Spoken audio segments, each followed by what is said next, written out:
My name's Tate. I create under the pseudonym k0do. Um, but yeah, I'm a college student right now, studying fine arts and art history in my senior year. So soon I will be done, but going off to grad school after that. So we talked about a little bit. We're working on a project called True to You. Mhm. So I'll just simply ask you, who is Tate? Um, that's kind of complicated because I guess I see myself as a vessel for things, creativity, because, maybe this is like a weird kind of like self-conscious thing, but I don't necessarily tend to think of just me doing the things that I do. I think of it as multiple hands in what I do. And, whether that's a weird kind of spiritual thing or just kind of like, I don't know, just kind of how I feel, I guess. But I feel like I'm just pretty, creative, observant. I'm always listening and observing. Um, yeah, I guess if that's what you meant in that sense. It's interesting you say that because in Rick Rubin's book, A Creative Way of Being, he Mm. talks about how sometimes ideas are just in the ether, and Yes. it's up to the artist to kind of pick them out and then create them. No, yeah, I read his book too. It's pretty good. All right, to you, what is art?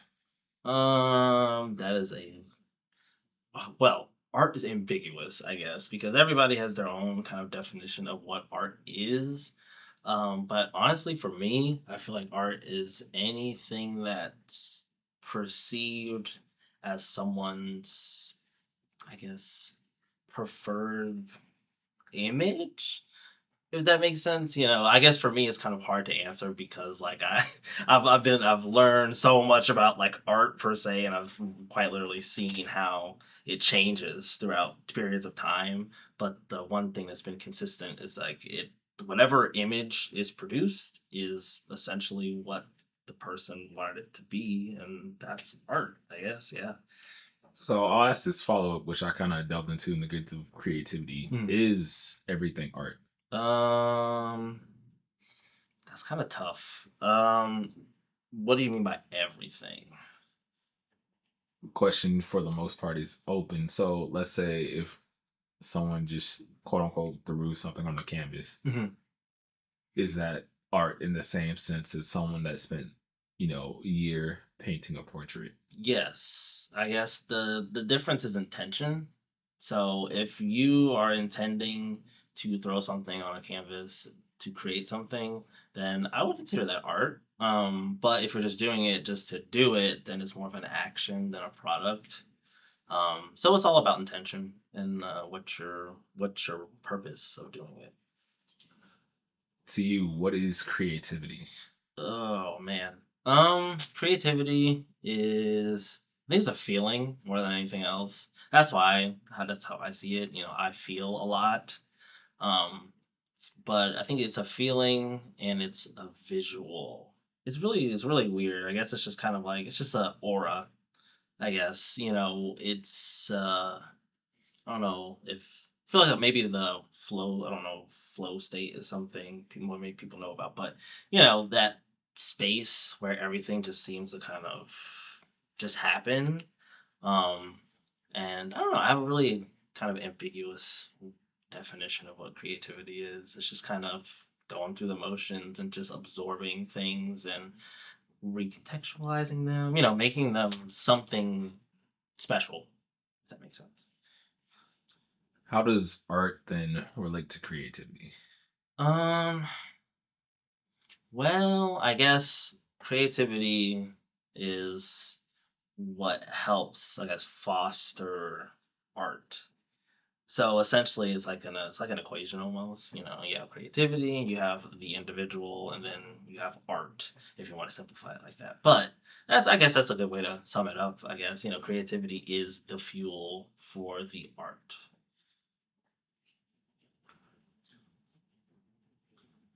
I'll ask this in a in general way. Mhm. What does art mean to you? Um, I guess art to me means just like And it's gonna sound crazy. I guess in a weird way, I don't know. And I feel like in a way, I know art for me in particular is really kind of like showing the possibilities of things, but at the same time, I feel like I don't necessarily know if that will always be the same way I think of art. I feel like my definition of art is ever changing and ever, you know, developing as I practice and learn from people and stuff like that. So it's ambiguous. It just that's how I feel like it is this month. So we'll see what happens 6 months from now. Hmm. How do you express your creativity? Um, in a lot of ways. I guess for me, depending on what I want to convey, depends on what I do. So, I started off as a painter. And that was in the beginning. I didn't really know what art really was in the formal sense, if you want to, kind of think of it that way. Um, but I just slowly realized that I can do more than one thing. No one's told me that I can't do more than one thing. So as I've grown, the way I, express that sort of thing just changes on like how I feel like it needs to be conveyed as.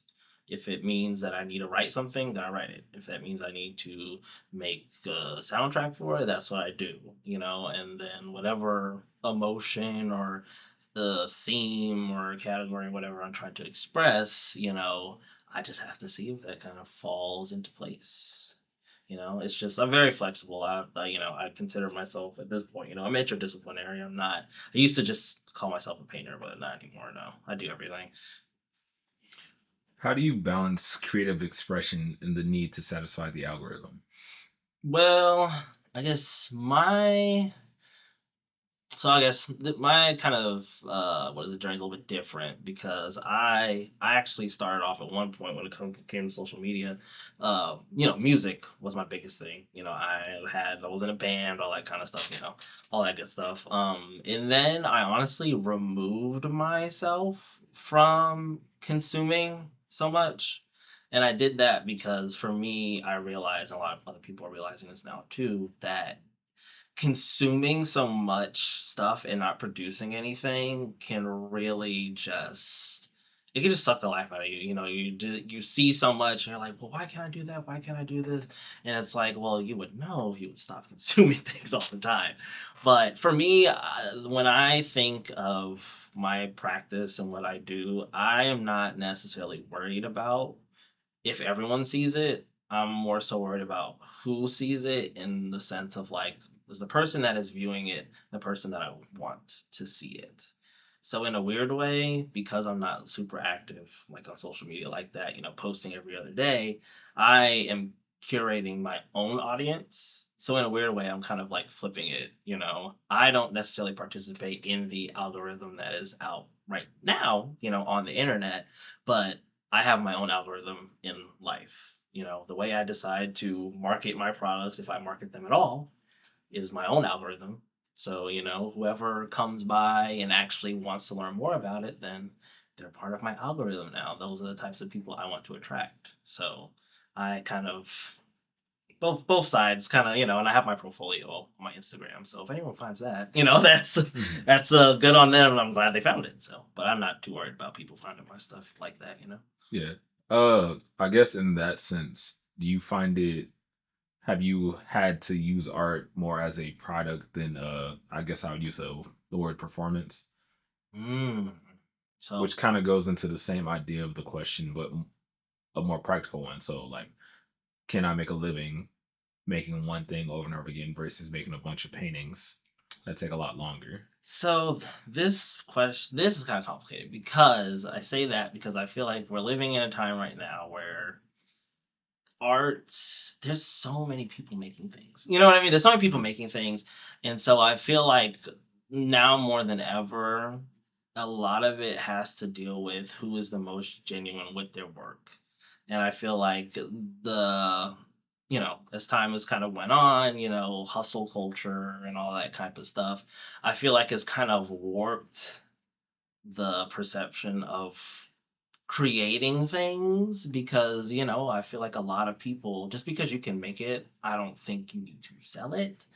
That's my personal opinion, Okay. especially if, if you see it as just a quick flip, that comes out in your work. Maybe you can't see it because you're biased, but people see those things and people are always, for me, like, as far as I'm concerned, especially because of like, the work that I do and I am pretty active in like the community at at the college and stuff like that. I always keep in mind that people are always watching, even though you don't know. So I am always, for me, I don't settle for mediocrity at all. I would rather tell somebody that I can't do that than say that I can do it and then produce a product that's not good. So, that's just kind of, yeah. I mean, I just, for me, I don't, you just have to really make it work for you, I guess, because I feel like nowadays you can make money or a career based off of making things, but I feel like nowadays you have to be a craftier at it to stand out because of the algorithm. It pushes things that are, I guess, normal or more most popular. So it kind of changes, as times go on. Speaking of going back to just creative expression and creating for yourself in general, Mhm. how do you know when a artwork is finished or even a song is finished? Going back to your music Mhm. too. Right. Um, I guess that's hard because, and I say this because I feel like all of my works are not finished, if that makes sense. So everything that I make, I feel like it's done for now.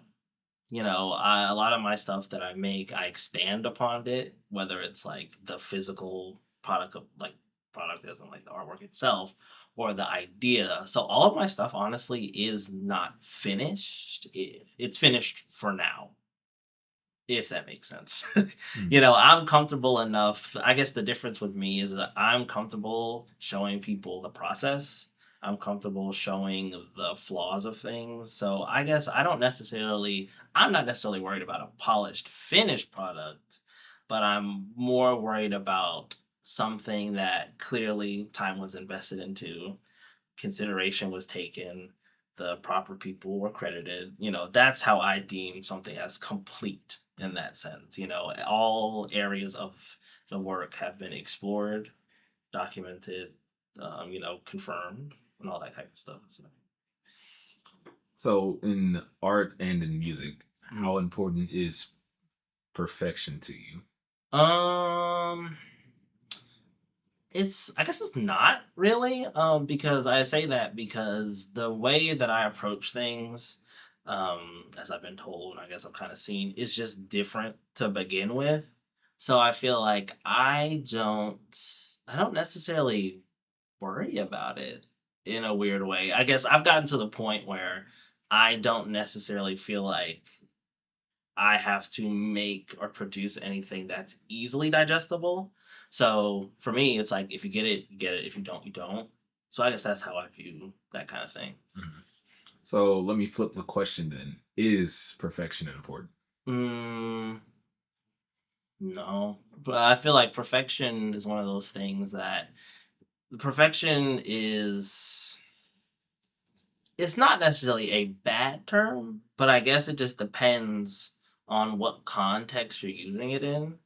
Because I feel like perfection is a good way to kind of say like, oh, well, this is perfect, but perfection to begin with is in the eye of the beholder. So in a weird way, the word perfection in itself makes things really complicated because it's like, okay, well, what is perfection? And it's like no one really knows. In art, and Mhm. I asked this question to a couple other artists, and I find it interesting. Do you find yourself creating for more storytelling or more for self expression or a combination of both? Both. I feel like it also depends. I feel like everybody when they make something they tell a story. But there are people that are more narrative driven more than, visually driven. But for me, it's both. My personal interests. I like mythology. I like folklore. That's kind of what I grew up around. So that's what I enjoy. But I do feel like it's, I that's what I do. But some people are only focused on one area, and that's what they do. But for me, I do a little bit of both. Mhm. How important is art to culture? Oh, it's super important. Oh my gosh. I feel like honestly, we talk about it, but we don't talk about it enough. Art is super important, and I feel like as time has went on, in the past, when, how do I phrase it? I guess when the monarchs would be like, "Hey, you need to paint something." Back then they didn't want to paint, but they had no choice; they had to. So it's just kind of like what you call it? Oh my gosh. Can you repeat the question again? I'm sorry. I lost my Uh, train of thought. how important is the impact of art on culture? How important is it? Yeah, it's just really important because it's important to show what other people see. And it's also important to show how people can take what they've seen and make it into something new and different, or not even necessarily new, because what is new nowadays, but more so making it into something unique to them and to their background and to the people they've talked to and to what they've seen. So that's how I feel about that. Yeah, a semi-recent YouTube video called "The Shift You Didn't See Happening" was made a great point on that, talking about how the impressionist movement came about Yeah, for sure. with the response to cameras, because everybody was so Mm, portrait focused and yes. perfecting their art. Mhm. But then the camera came around, and now all that work they did has been trumped by a click of a button Mm. almost. So after that, that's when you get Van Gogh and all these other Yeah. artists that what can, and they ask the question, what can a paintbrush do that a camera can? Mm. Interesting. So I feel also in that way that art kind of defines the era of looking at things becoming so perfect that where is the shift now? Now that you're talking about that, it makes me kind of think about how, there's people that are forever learners. And I feel like I'm part of that kind of category. I will never stop learning. My whatever I do is never finished. There's always a different place I can explore and stuff like that. So I feel like that also kind of depends on if people are comfortable with stopping or if they're determined to see what else is out there. They have to honestly, curiosity is a lot to do with it. If you're curious and you're willing to look into places that you've never seen before, or you might be slightly even uncomfortable with them. I feel like that's also a big deal, really, just in the sense of pursuing perfection. Because, if you have a definition of what perfection is and you reach it, then okay, that's it. But if you acknowledge perfection, take that, and then say, okay, cool, what if I can't ever get to perfection? And it's like, okay, if I can't get to perfection, I mean, I might as well just learn a little bit of everything and see what happens, and let that be my product of, I guess, quote unquote, perception in that sense. What does success look like to you? Success for me, man, as long as I have enough money to feed my cats, get some ice cream at the end of the day, and pay my bills, that's success for me. I'm very low maintenance. I also came from what is it, a background where I did not necessarily have a lot of money. But for me, I've never been materialistic. So I feel like that has a lot to do with it too. My definition of success does not necessarily mean the newest things, or I like new things, don't get me wrong, but I'm selective. I'm just very selective about what I purchase, what I wear. I don't just consume things. I very deliberate with that sort of thing. So yeah, for me, success is like as long as my lights are on, bills are paid, and maybe I have a little bit extra for some fun or a microtransaction, then that's enough for me. And then honestly, as long as I know that somebody has looked at my work or heard about me or something, and that makes them think a little bit more or kind of make something in them like inside kind of blossom, then that's good enough for me. And I'll never know that unless they tell me. So I just hope that that's the case. And, I just keep doing what I do with good intentions. So, yeah. Do you feel successful? Oh yeah, totally. I feel a lot more successful than I did many years ago. Because when I first graduated high school and stuff, I didn't retake the SAT, so I went straight to community college instead. And so for the longest time, I didn't know what I was doing. If that makes sense, I came from a small town. I was around the same people, but I knew that there was more out there for me. It was just a matter of me being comfortable enough with the ideas that I had, regardless of what people thought about it. Because I was gonna do cybersecurity, and then I said, I'm not good at math. So then I said I wanted to be a lawyer, and then I said, no, I don't want to do that either because I was focused on money and monetary. But at the same token, I did want to help people. So I was like, what's a way that feels natural to me to help people? And I just did that and I put my heart and soul into it and it seemed to work. So it was more of a me thing than like a societal thing in that sense, for me at least, because I was thankful enough to have parents that that are okay with me pursuing those goals and stuff like that. And that's just how I was raised. I know not everybody has that luxury, which sucks because I mean, hey, well, I mean, I as a parent, I would be just happy that my kid wants to do something. So that's kind of how I view that sort of thing. I'm definitely more successful than I was, but I still have a long way to go. I'm not necessarily completely satisfied, but I'm satisfied from where I came. It's a lot better. What advice would you give your younger self? Oh my gosh, my younger self. Give it time. Stop rushing. Stop rushing. When you're a kid and you're like, you want to grow up so bad, but then you grow up and you realize that the people that are also grown up aren't grown up at all. It's like, it's honestly, it's kind of like a trick. It's honestly, we're in a rush to reach this kind of like, honestly, stereotype of being an adult, of being a grown up. Honestly, I play around more and goof around more than I did when I was a kid. So I feel like that's a big thing to consider. I don't. I mean, I guess I'm not even that old, but I feel younger every time I get older. My brain is just so much more active, and I'm just having fun. And I just think that we're in a rush for something that we don't know what we're in a rush for.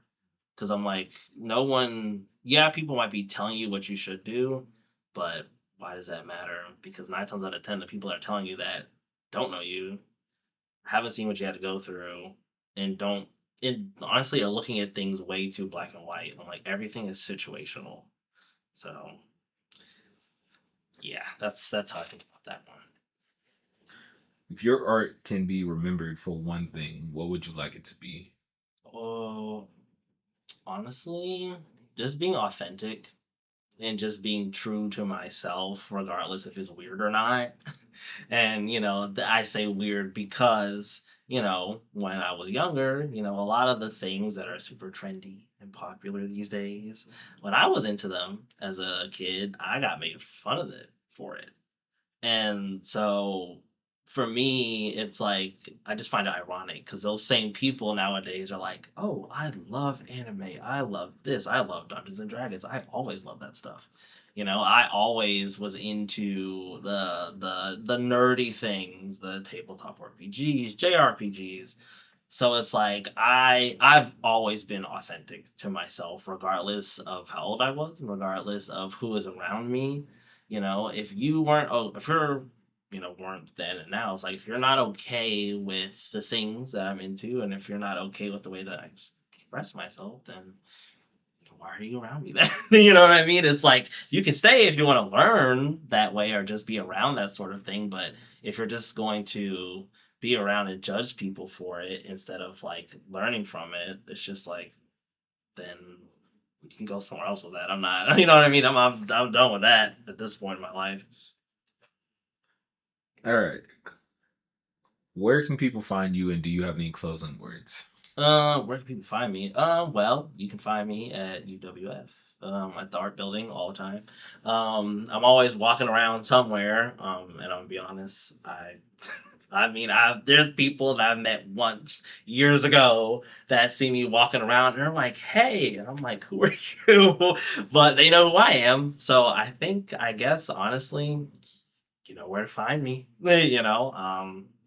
I have an Instagram. Can follow that too. But other than that, you know me when you see me.